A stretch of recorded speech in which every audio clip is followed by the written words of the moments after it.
Good morning students.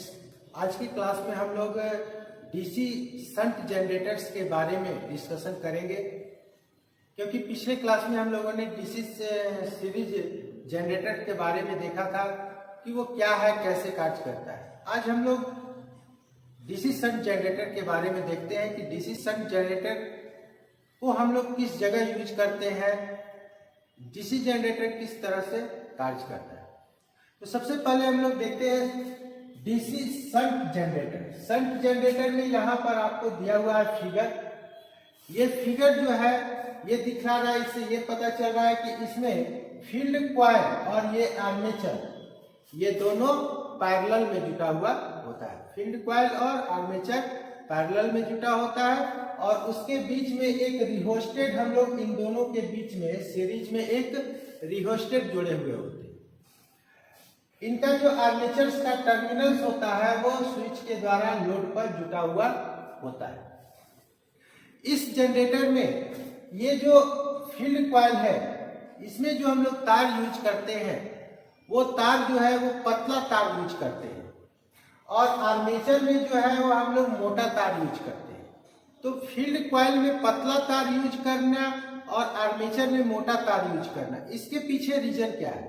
इसके पीछे reason ये है कि आर्मेचर में मोटा तार होता है ताकि वो लोड से पैरेलल में जुटा हुआ है, लोड का प्रभाव उस पर कम से कम पड़े।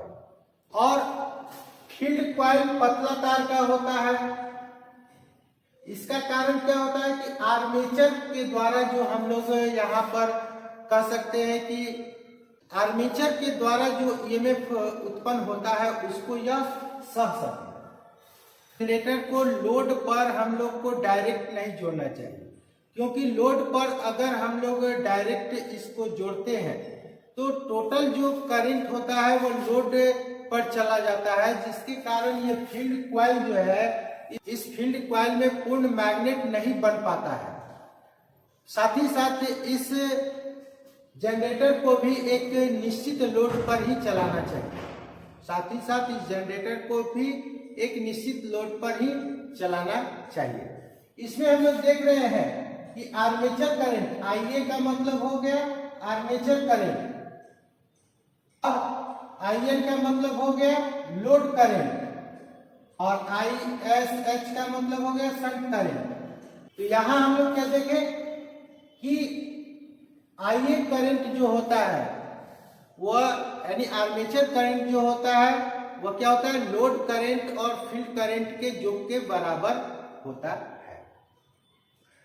तथा जो हम लोग वोल्टेज जो हम लोग उत्पन्न होगा, लोड के पास जो वोल्टेज होगा जिसको हम लोग टर्मिनल वोल्टेज कहते हैं, वो क्या होता है, लोड करंट और लोड रेसिस्टेंस का मल्टीप्लाई होता है, अर्थात गुणनफल हमको प्राप्त होता है।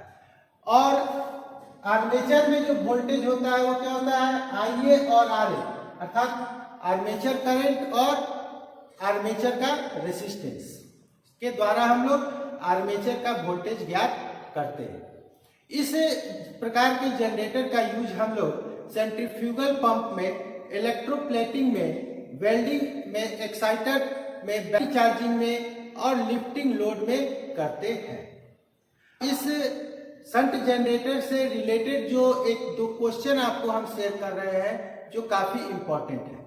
जनरेटर से रिलेटेड हम लोग क्वेश्चन देखते हैं, किस प्रकार हम लोग इस क्वेश्चन को सॉल्व करते हैं। क्वेश्चन है, एक लैप वाउंड 4 पोल वाले शंट जनरेटर से 60 वाट के 40 बल्ब को जोड़ा गया।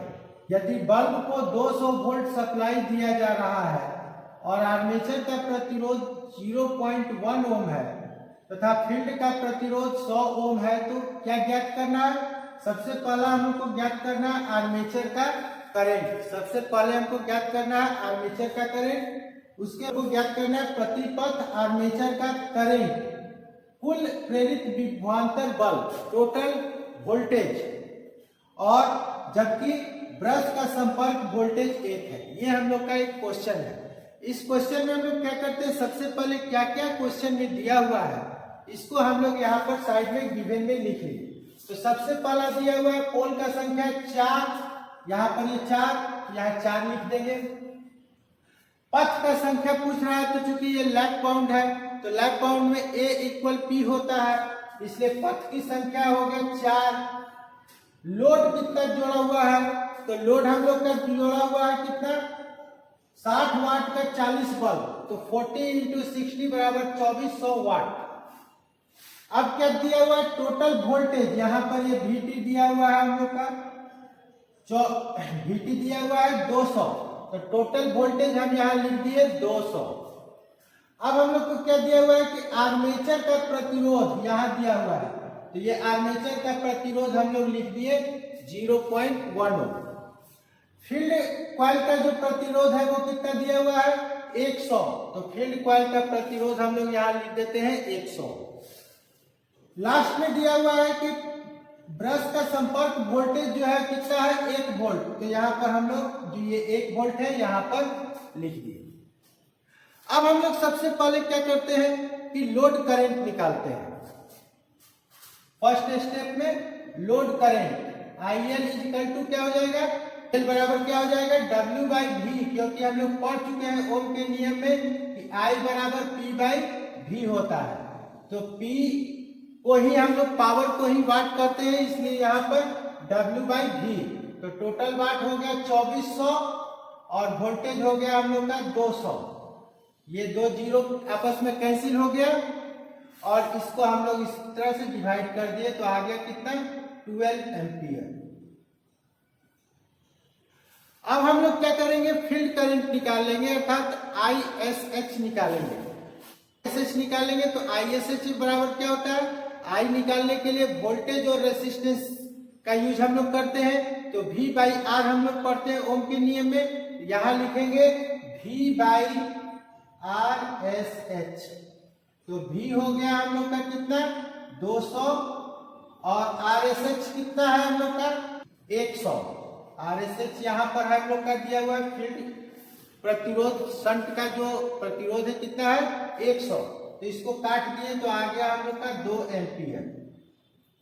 अब हम लोग को क्या निकालना है, सबसे पहले आर्मेचर का करंट निकालना है।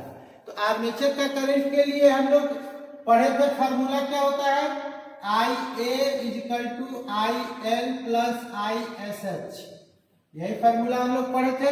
अब इसी फार्मूला के अनुसार यहाँ लिखेंगे, तो armature current IA equal to IL plus ISH, तो ये हो गया 12 एम्पियर और प्लस 2 एम्पियर, दोनों मिलकर हो गए 14 एम्पियर। तो ये जो पहला जो हम लोग का निकलना था, ज्ञात करना था, वो आ गया 14 एम्पियर। एक हम लोग का ज्ञात हो चुका, आर्मेचर का करंट हम लोग को, आर्मेचर का करंट हम लोग का ज्ञात हो गया। अब हम लोग को क्या निकालना है, प्रति पथ आर्मेचर करंट, यानी कि प्रति पथ आर्मेचर करंट। तो टोटल आर्मेचर करंट कितना हो गया हम लोग का, अब निकालेंगे प्रति पथ आर्मेचर करंट। तो प्रति पथ आर्मेचर करंट, तो टोटल क्या हो जाएगा 14 बाई, पथ का संख्या कितना है यहाँ 4 है, इसलिए यहाँ 4 लिखे। जब इसको हम लोग सॉल्व करेंगे तो कितना आएगा हम लोग का 3.5 एम्पियर, 3.5 एम्पियर। ये भी हम लोग का ज्ञात हो गया सेकंड, 3.5 एम्पियर। अब हम लोग को ज्ञात करना है तीसरा, कुल प्रेरित विद्युत वाहक बल, कुल प्रेरित विद्युत वाहक बल। तो इसके लिए क्या फार्मूला हो गया, तो E plus IA into RA plus VB। कुल प्रेरित EMF निकालने का फार्मूला हम लोग का होगा VT plus IA into RA plus VB। VB मतलब ब्रश का वोल्टेज। तो अब हम लोग इसके वैल्यू को यहाँ पर पुट कर देते हैं, तो यहाँ पर टोटल वोल्टेज कितना दिया हुआ है 200, 200 प्लस IA कितना है टोटल करंट, IA हो गया हम लोग का 14 एम्पियर इंटू 0.1, आर्मेचर का प्रतिरोध कितना है 0.1, इसको लिख देंगे। और VB जो हो जाएगा हम लोग का क्या हो जाएगा 2 इंटू 1, ये 2 एम्पियर आ गया और 1 वोल्ट है तो 2 में 1 से मल्टीप्लाई कर देंगे तो यहाँ आ गया 200 प्लस 1.4 प्लस 2। कैलकुलेट करेंगे तो 203 प्लस 4 वोल्ट, यही आ गया आपका आंसर। यहां पर हो जाएगा 203.4 वोल्ट। तो ये क्वेश्चन हम लोग का सॉल्व हो गया, क्योंकि 3 क्वेश्चन में 3 पॉइंट आपको ज्ञात करना था। आर्मेचर करंट ज्ञात हो गया, प्रति पथ आर्मेचर धारा जो ज्ञात हो चुका, और कुल प्रेरित विद्युत वाहक बल ये भी हम लोग का ज्ञात हो गया। अब हम लोग देखते हैं नेक्स्ट क्वेश्चन को। सेकंड जो क्वेश्चन है क्या है हम लोग का, यदि किसी शंट जनरेटर का लोड रहित अवस्था में वोल्टेज है 230 वोल्ट और लोड सहित अवस्था अर्थात जब उस पर लोड दे दिया गया तो वोल्टेज कितना हो जा रहा है, 220 वोल्ट हो जा रहा है। लोड सहित अवस्था में वोल्टेज 220 है, अर्थात हम लोग कह सकते हैं कि जब तक लोड नहीं दिया हुआ तब तक वोल्टेज है 230 और लोड देने के बाद वोल्टेज है 220 वोल्ट। फील्ड प्रतिरोध का मान 100 ओम है और आर्मेचर प्रतिरोध का मान 0.1 ओम है, तो आर्मेचर करंट क्या होगा? आर्मेचर करंट क्या होगा? तो बनाने के लिए हम लोग कोई भी कैलकुलेशन बनाने के लिए सबसे पहले क्वेश्चन को पढ़ते हैं। क्वेश्चन पढ़ने के बाद जो भी क्वेश्चन में वैल्यू दिया हुआ है उसको गिवन हम लोग लिख लेते हैं। तो गिवन हम लोग लिखे सबसे पहले, गिवन में पहला क्या दिया हुआ है, लोड रहित अवस्था वोल्टेज 230 वोल्ट, ये वाला वोल्टेज। लोड सहित अवस्था में वोल्टेज 220 वोल्ट, अर्थात ये वाला वोल्टेज हो गया हम लोग का VT, और RSH फील्ड का जो प्रतिरोध है वो दिया हुआ है। तो फील्ड का प्रतिरोध यहाँ 100 ओम दिया हुआ है तो ये 100 यहाँ लिख दिए, और आर्मेचर का करंट दिया हुआ है हम लोग का कितना, 0.1 ये वाला, तो ये हम लोग यहाँ 0.1 लिख दिए। अब हम लोग सबसे पहले इसमें फार्मूला देखते हैं, कौन सा फार्मूला सुटेबल होगा। तो सबसे पहले ये दोनों वोल्टेज को माइनस करेंगे अर्थात E minus VT, E minus VT लिखेंगे। E minus V equal I into R, यही फार्मूला जो है हम लोग इसमें यूज करेंगे। तो यहां पर हमको क्या निकालना है, IA यानी ये वाला करंट हमको बाहर निकालना है। तो जब इसको बाहर निकालेंगे तो ये वाला ऊपर चला जाएगा और ये नीचे आ जाएगा, अर्थात IA equal to E minus VT by RA। ये फॉर्मूला हम लोग का अब कंप्लीट हो गया। अब हम लोग क्या करेंगे, इसी पर इसके वैल्यू को रखेंगे। तो यहां पर क्या दिया हुआ है, 230 volt minus 220 volt by RA कितना है 0.1, 0 डाल देते हैं तो ये कितना हो गया 10 बाई 0.1, ये पॉइंट कैंसिल हो गया तो ऊपर एक 0 चला जाएगा तो हो जाएगा 100 एम्पियर। इस तरह से हम लोग किसी भी न्यूमेरिकल को आसानी से सॉल्व कर सकते हैं।